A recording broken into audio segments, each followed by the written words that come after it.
बिस्मिल्लाहिर्रहमानिर्रहीम। लाखों करोड़ों अरबों दुरूदो सलाम आप सल्लल्लाहु अलैहि वसल्लम पर और आपकी आल पर। अल्लाह ताला आपको खुश रखे। मैं हूं तारिक जावेद, आप देख रहे हैं दादा तारिक रेसिपीज़।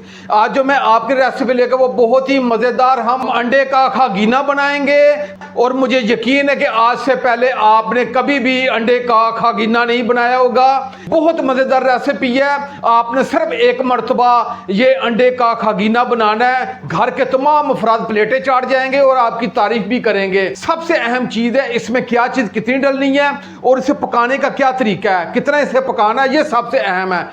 आपने शुरू से लेके आखिर तक इस नाचीज की वीडियो को वॉच कीजिएगा। आइए अपनी रेसिपी की तरफ चलते हैं। अंडों का खागीना बनाने के लिए मैंने एक बर्तन में 5 अंडे ले लिए हैं और इसे आपने अच्छे तरीके से इसे फेंट लेना है। तो मैंने 2 से 3 मिनट अच्छे तरीके से फेंट लिया है। अब इसे मैं एक तरफ रखूँगा। जी, आज की रेसिपी के लिए मैंने 4 मीडियम साइज़ के प्याज लिए हैं और इसे मैंने रफली काट लिया है। आपने 4 प्याज से कम नहीं रखना, 4 प्याज से थोड़ा सा ऊपर रख सकते हैं, लेकिन इससे कम प्याज नहीं आपने रखना, क्योंकि आज की रेसिपी में प्याज सबसे अहम है। मैंने ये 4 प्याज लिए हैं, ये मीडियम साइज़ के प्याज से, और इसे मैंने रफली काट। चूल्हे की फ्लेम को मैंने ऑन कर ली है, ऊपर कढ़ाई रख ली है। इसमें हाफ कप ये मैं ऑयल डाल दूंगा। बिस्मिल्लाहिर्रहमानिर्रहीम। और इसमें ये प्याज है, ये मैं डाल दूंगा। आंच को आपने तेज़ नहीं रखना, मीडियम आंच पे इसे हम फ्राई करेंगे। और इसे हमने ज़्यादा सुनहरा भी नहीं करना, हल्का सा ये सुनहरा करना है हमने। चम्मच आप मुस्की चलाते जाएंगे ताकि प्याज एक जैसे ये फ्राई हों। ये आज से 40-50 साल पहले होटलों पे सिर्फ बनाया करते थे लोग, और अब ये होटलों पे भी बहुत कम ये रेसिपी बनती है। इंशाल्लाह ये आज मेरे तरीके से ये आज रेसिपी आप बनाएं, इंशाल्लाह आपके दिल से दुआएं निकलने वाली हैं। जी, मैंने प्याज़ों को 4 से 5 मिनट अच्छे तरीके से फ्राई कर लिया है और ये प्याज हमारे बेहतरीन फ्राई हो चुके हैं। ये हल्के से ये टीपिंग हो चुके हैं। प्याज़ों को आपने नरम रखना है। आप मुश्किल चम्मच चलाते जाएंगे और इसे फ्राई करते जाएंगे ताकि तमाम प्याज ये एक जैसे फ्राई हों। ये प्याज़ों को मैंने 3 से 4 मिनट अच्छे तरीके से फ्राई कर लिया है और ये प्याज हमारे सॉफ्ट भी हो चुके हैं और ये बेहतरीन इसका कलर भी आ चुका है। आपने इसे ना जलाना है ना इसे डार्क ब्राउन करना है। 4 अदद ये टमाटर लिए हैं, इन्हें ये बारीक काट लिया, ये डाल देंगे और इन्हें मैं अच्छे तरीके से मिक्स करूँगा। मैंने 2 से 3 मिनट टमाटरों को अच्छी तरीके से फ्राई कर लिया है। अब इसमें मैं थोड़ा सा पानी डालूँगा और पानी डाल के मैं मिक्स करूँगा और अभी इसकी मैं भुनाई करता जाऊँगा।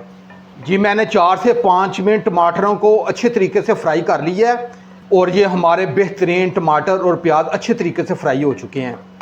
आप इसे 4 से 5 मिनट ऑयल में फ्राई करना है, फिर देखिएगा कितना ज़बरदस्त किस्म का जायका कमाल का उभर के आएगा। अब ये मैं थोड़ा सा मज़ीद पानी डालूँगा। जी, 1 टीस्पून मैंने नमक लिया है। नमक आप अपने जायके के हिसाब से कम ज़्यादा कर सकते हैं। और हाफ़ टी स्पून मैंने दड़ा मिर्च ली है और हाफ़ टी स्पून मैंने कश्मीरी लाल मिर्च ली है और हाफ़ टी स्पून मैंने खुशक धनिया लिया है और हाफ़ टी स्पून से थोड़ा सा कम मैंने हल्दी ली है। और ये तमाम मसाले मैं इसमें डाल दूँगा और इसे अच्छे तरीके से मिक्स करूँगा। मैंने मसाले डाल के अच्छे तरीके से मिक्स कर दिया है। वो मसाले मैंने डाले हैं, यही आपने मसाले डालने हैं। आपने खड़ा मसाला इसमें बिल्कुल नहीं आपने डालना, और जो तरीका मैं आपको बता रहा हूँ आज की रेसिपी में, इसी तरह ही आपने बनाना है। अब मैं इसे ढाँप के 5 मिनट के लिए रखूँगा ताकि तमाम चीज़ें ये एक जान हो जाए और 5 मिनट के बाद मिलते हैं। जी, मुझे ढाँप के रखे हुए 5 मिनट हो गए हैं। अब इसका ढक्कन उठा के चेक कर लेते हैं। ये हमारी बेहतरीन ये प्याज और टमाटर कुक हो चुके हैं। अब आपने चम्मच के ज़रिए इसे अच्छे तरीके से ऐसे दबा के इसे मिक्स करना है। और जो आपको टमाटर और प्याज ये खड़े खड़े नज़र आ रहे हैं, आपने इसी तरह ही रखना है। आपने चम्मच के ज़रिए प्याज और टमाटर को 1 से 2 मिनट ऐसे दबाना है। जी, मैंने टमाटर और प्याज़ों को अच्छे तरीके से मिक्स कर दिया है और इसे चम्मच के ज़रिए ऐसे दबा के इसे एक जान कर दिया। मैं अब आपको चम्मच की ज़रिए चेक भी करवाता हूँ। इस कंडीशन में हमें ये प्याज और टमाटर चाहिए, ये देखिएगा। जी, प्याज और टमाटर हमारे बेहतरीन कुक हो चुके हैं। अब ये हमारे अंडे हैं जिन्हें हमने पहले अच्छे तरीके से फेंट लिया था, ये मैं डाल दूँगा। तमाम अंडे डाल दिए हैं। अब सबसे अहम काम आपने क्या करना है, आपने फ़ौरन ये चम्मच हिलाते जाना है, क्योंकि अगर आप फ़ौरन चम्मच नहीं हिलाएंगे, ये ऑयल गर्म है तो ये ऑमलेट सा बन जाएगा। हमने ऑमलेट नहीं बनाना, इसे अच्छे तरीके से फ़ौरी आपने मिक्स करते जाना है 2 से 3 मिनट। और आपने चम्मच को रोकना नहीं है। ये सबसे अहम स्टेप है जो मैं आज आपको इस वक्त बता रहा हूँ। आपने चम्मच किसी सूरत ये रोकना नहीं है, तेज़ी से आपने चम्मच चलाना है और ये 3 से 4 मिनट आपने चम्मच ऐसे ही रखना है आपने।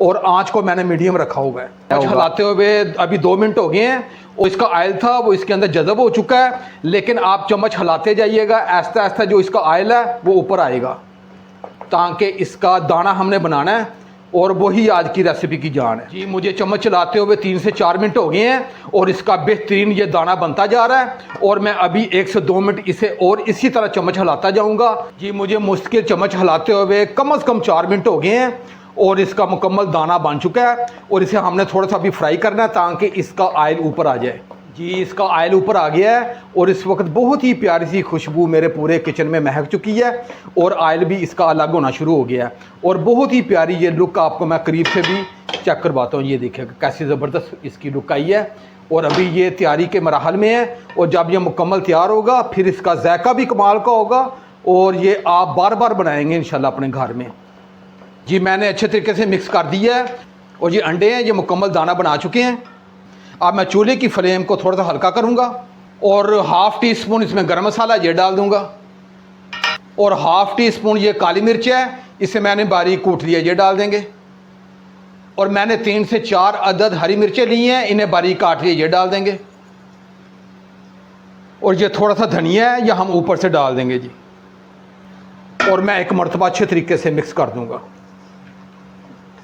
जी। कैसी कमाल की रेसिपी है। आपने सिर्फ एक मरतबा अपने घर में ये अंडों का खागीना बनाना है, इंशाल्लाह घर के तमाम अफराद प्लेटें चाट जाएंगे। ये इतनी और मैं आपको ज़रा कैमरे की आंख से करीब से भी चेक करवा रहा हूँ ताकि जब आप ये रेसिपी बनाएं तो आपका टाइम और पैसा ज़ाया नहीं जाएंगे और बहुत ही मज़ेदार ये रेसिपी बनती है।